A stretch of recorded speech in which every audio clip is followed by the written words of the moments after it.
जो हमसे हो पाएगा, जो सरकार में ना रह के कर पाएंगे वो जरूर करेंगे। पहले भी करते थे और आज भी करेंगे और आगे भी करेंगे। और जो आदमी जात का राजनीति करेगा वो कभी भी आगे नहीं बढ़ सकता है। इससे हमारा अनुरोध है कि वो आफ्ताब भैया का सपोर्ट करें, क्योंकि उनके अलावा यहाँ कोई भी ऐसा शख्स नहीं है और कोई भी ऐसा सदस्य नहीं है जो इस फुलवाड़ी को संवार सके। इतना यंग जनरेशन है, वो अब जात पे बात नहीं करते। अगर जात पे बात होती, आज हम लोग जहाँ हैं उसका नाम हिंदुस्तान है। आप जमात को लेकर चलिएगा, आप हमेशा आगे बढ़िएगा।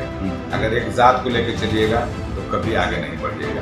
आफ्ताब भैया ने ये वादा किया है कि जो आपका ये है सारा चीज़ मैं इस बात बनने के बाद करूँगा, तब मैंने उनका सपोर्ट किया है। आज हम फिर फुलवाड़ी वासियों से ये रिक्वेस्ट करते हैं कि देखिए, आप लोग ये कोशिश कीजिए कि आफ्ताब भैया को जिताइए और अच्छे से अच्छे मत से जिताइए कि आगे हम उनके साथ मिलकर फुलवाड़ी को सही कर सके, संवार सके। हाथ जोड़ के हमारी विनती है कि आप जमात के पीछे आएँ और इंशाअल्लाह जो मेरा विजन था वो मैं खुद पूरा कराऊंगा, चाहे लड़के पूरा कराना हो। नमस्कार, मैं हूं एस सथर और आप देख रहे हैं न्यूज़ फोर्स। जहां जिस तरह से नगर निकाय की जो जंग है वो अपने आप में रंग पकड़ती चली जा रही है, बहुत शिद्दत अख्तियार कर गई है। लेकिन सबसे बड़ी चीज़ ये है कि जो बहुत सारे लोग ऐसे थे कि जो काफ़ी मेहनत कर रहे थे, काफ़ी नामचीन लोग थे फुलवाड़ी शरीफ की, लेकिन चुनाव आयोग जो हमारी संवैधानिक प्रक्रिया का एक हिस्सा है उसके तहत कई सीटें रिजर्व कर दी गई। बहुत लोगों का सपना टूटा।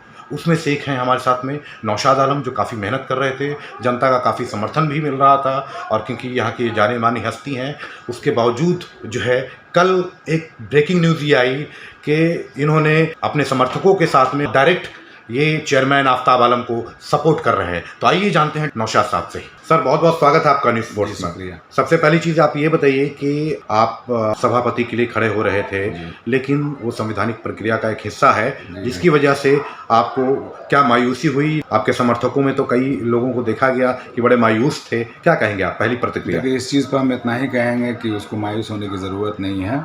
और मैंने पहले भी इंटरव्यू में कहा है कि मेरा दर शुरू पहले भी खुला था और आज भी खुला है।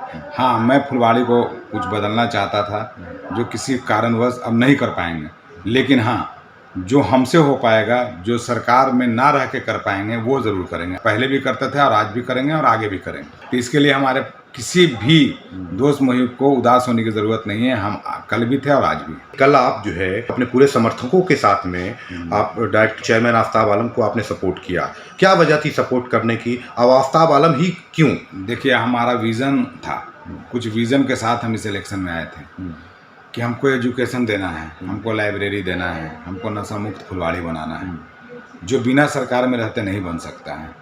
जब सरकार में रहेंगे तभी ही बनेगा। लेकिन जब हमने अदर साइड से देखा तो अदर साइड से सिर्फ एक ही चीज़ दिख रहा था कि हमें जात का राजनीति करना है, जमात का नहीं। और जो आदमी जात का राजनीति करेगा वो कभी भी आगे नहीं बढ़ सकता है। इसलिए हमने लास्टली ये सोचा कि अब जो जात का नहीं करता है, जमात का करता है, उसी के साथ जुड़ जाए, यानी आफ्ताब आलम की। जी, अब मैंने आफ्ताब भैया को सपोर्ट किया है और अपने जितने भी हमारे साथ रहने वाले लोग हैं सबसे हमारा अनुरोध है कि वो आफ्ताब भैया का सपोर्ट करें, क्योंकि उनके अलावा यहाँ कोई भी ऐसा शख्स नहीं है और कोई भी ऐसा सदस्य नहीं है जो इस फुलवाड़ी को संवार सके। जब मैं इस फुलवाड़ी में आया था तो फुलवाड़ी की स्थिति बहुत ख़राब थी। मैं बहुत नगर परिषद में घुमा हूँ, लेकिन ऐसा कोई भी नगर परिषद नहीं है जिसका गली गली नली गली सब ढलाया हुआ है। ऐसा कोई भी गली हमको नहीं दिखता है जो ढलाई नहीं हुआ है। आप जब उनको सपोर्ट कर रहे हैं चेयरमैन आफ्ताब आलम को, तो आप ये बताइए कि आपके जहन में कुछ तो नीतियां होंगी, क्योंकि आपका जो एक विज़न था, क्या उन विज़न को लेकर के आपने डिस्कशन किया और उन्होंने हामी भरी है? क्योंकि वो खुद भी बहुत तजुर्बा है उनके पास में,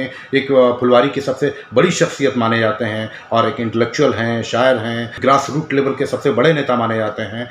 तो इन सारी चीज़ों को देखते हुए कौन कौन सी बात उनके सामने रखी जो आपने समर्थन किया उनको? उनके साथ मिल के हमने बैठ के बात किया कि अगर हमारा विज़न आप पूरा कर पाइएगा, तो उन्होंने ये हमें वादा भी किया और उन्होंने बताया है कि हम हटते हटते ये चीज़ अपने इसमें लिख दिया है। जो आपने बोला था वो हमको पहले ही से अच्छा लग रहा था, मैंने वो चीज़ लिख दिया है और इंशाअल्लाह अगर इस बार बनेंगे तो आपकी पूरी विज़न को हम कंप्लीट पूरी करेंगे। जिस समाज से आप आते हैं वो पूरा समाज जो है समर्थन अभी तक तो नहीं कर रहा था, लेकिन आपके आने के बाद पूरा समीकरण चेंज हो गया है। हम जात का नहीं, जमात का सपोर्ट करते हैं। हम किसी जाति धर्म का सपोर्ट नहीं करते हैं, क्योंकि जात और जाति का जहाँ सपोर्ट हो गया वहाँ पे इलेक्शन खत्म हो जाता है। लेकिन सोशल इंजीनियरिंग तो एक सच्चाई है ना सर? ये फैक्ट है, ये सच्चाई है। लेकिन देखिए, अब इससे आगे बढ़ गए हैं, इतना यंग जनरेशन है, वो अब जात पे बात नहीं करते। अगर जात पे बात होती, आज हम लोग जहाँ हैं उसका नाम हिंदुस्तान है। आदमी को यही सोचना चाहिए कि आदमी बढ़े कैसे, एजुकेशन कैसे हो, यहाँ नशा मुक्त कैसे हो। आदमी को ये नहीं सोचना चाहिए कि जात क्या है। देखिए, अगर जात के पीछे जाइएगा तो सिर्फ एक जाति विशेष बनकर रह जाइएगा। आप जमात को लेकर चलिएगा, आप हमेशा आगे बढ़िएगा। अगर एक जात को लेकर चलिएगा तो कभी आगे नहीं बढ़िएगा। और हम ये कहते हैं कि किसी भी हाल में फुलवाड़ी में जो स्थिति बनी हुई है, आज तक एक लाइब्रेरी नहीं है। हम ये नहीं कहते हैं कि ये लाइब्रेरी क्यों नहीं है, ये लाइब्रेरी पहले से खुल जाना चाहिए। लेकिन इंशाअल्लाह हमारे पहल के बाद आफ्ताब भैया ने ये वादा किया है कि जो जो आपका ये है सारा चीज़ मैं इस बार बनने के बाद करूँगा। तब मैंने उनका सपोर्ट किया है, इस बार वो ये सारा काम करेंगे। मैंने उनसे बहुत सा चीज़ का वादा लिया है। हम पैसा कमाने नहीं आए थे, इसलिए उस कुर्सी पर बैठना चाह रहे थे ताकि हम वहाँ से नगर परिषद में हो उससे पास करा सकें। और मैंने ये भी बोला था, मैं हर साल अपने पॉकेट से, ना कि सरकार के पॉकेट से, अपने दोस्तों के साथ मिलकर 2 बच्चियाँ की शादी कराऊंगा। इंशाअल्लाह वो हमेशा होगा। बहुत लोग हमसे पूछते थे कि आप जो है पावर के लिए वाइस चेयरमैन का कुर्सी लेना चाहते हैं। अगर हमें पावर की ज़रूरत होती तो हम MLA का चुनाव लड़ते हैं।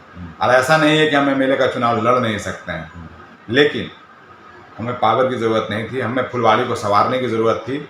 और आज हम फिर फुलवाड़ी वासियों से ये रिक्वेस्ट करते हैं कि देखिए, आप लोग ये कोशिश कीजिए कि आफ्ताब भैया को जिताइए और अच्छे से अच्छे मत से जिताइए कि आगे हम उनके साथ मिलकर फुलवाड़ी को सही कर सकें, संवार सकें। आप जात के पीछे ना जाएं।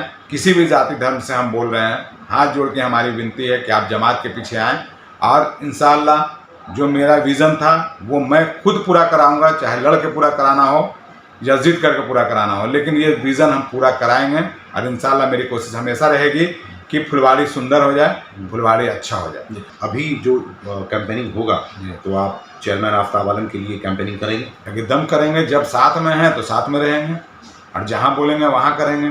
एक बार जब बोल दिया कि मैं आपके साथ हूँ तो मैं आपके साथ हूँ। किसी जात से नहीं हूँ, मैं जमात से हूँ। और मैं हर जात के लोग से अनुरोध करूँगा कि आप जमात बन के आइए, जात बन के नहीं आइए। आप एक अच्छा कैंडिडेट देखिए, पढ़े लिखे कैंडिडेट का साथ दीजिए। जो पढ़े लिखे हैं वही फुलवाड़ी को आगे लेके जा सकते हैं, लेकिन जो अनएजुकेटेड हैं वो फुलवाड़ी को कभी भी आगे लेके नहीं जा सकते हैं। हम आपसे रिक्वेस्ट करेंगे कि आप जो भी मत डालिए वो सोच समझ के डालिए। मैं ये जानना चाह रहा हूँ कि जो आफ्ताब आलम का जो कद है फुलवाड़ी शरीफ में, बहुत पढ़े लिखे नेता माने जाते हैं, अधिवक्ता हैं, बहुत उनके साथ में बहुत सारी डिग्रियां हैं, एक्सपीरियंस है। विपक्ष को आप कहाँ देखते हैं उनके सामने? विपक्ष तो है ही नहीं। एक चीज़ आपको बताना चाहते हैं, जिस आदमी के पास इतना तजुर्बा हो उसके सामने विपक्ष कहाँ ठहरता है। तो विपक्ष तो हम मानते ही नहीं है कि कोई विपक्ष है। हाँ, हल्ला गुल्ला करना है वो करते रहेंगे। जब विपक्ष नहीं होता है तो इलेक्शन का मज़ा भी नहीं आता है। ना आफ्ताब भैया के टक्कर में पहले कोई था और ना कोई है। और इंशाअल्लाह हम ये बोल रहे हैं कि आफ्ताब भैया ये चुनाव जीतेंगे और 100% जीतेंगे। ये थे नौशाद आलम और ये सोशल वर्क में भी आगे रहते हैं और इनकी एक अच्छी खासी समर्थकों की जमात है। और ये जिस तरह से चुनाव लड़ रहे थे, सीटें रिजर्व हो गई, जो प्रक्रिया है संवैधानिक उसकी वजह से नहीं हो पाया, लेकिन इन्होंने पूरा समर्थन, अपने ताकत है जनता की, आफ्ताब आलम को सपोर्ट कर रहे हैं। तो आप देखिए कि आगे क्या क्या समीकरण चेंज होता है, लेकिन ये अपने आप में बहुत बड़ा चुनावी समीकरण है, कल चेंज हुआ है नौशाद आलम के आने के बाद। ये कहीं ना कहीं चुनाव पे ज़रूर आपको नजर आएगा। तो बहुत बहुत धन्यवाद। न्यूज़ फोर्स देखते रहिए और अगर आपने चैनल को सब्सक्राइब नहीं किया तो जरूर कीजिए और इस वीडियो को ज़्यादा से ज़्यादा शेयर कीजिएगा। फुलवाड़ी शरीफ, पटना, बिहार।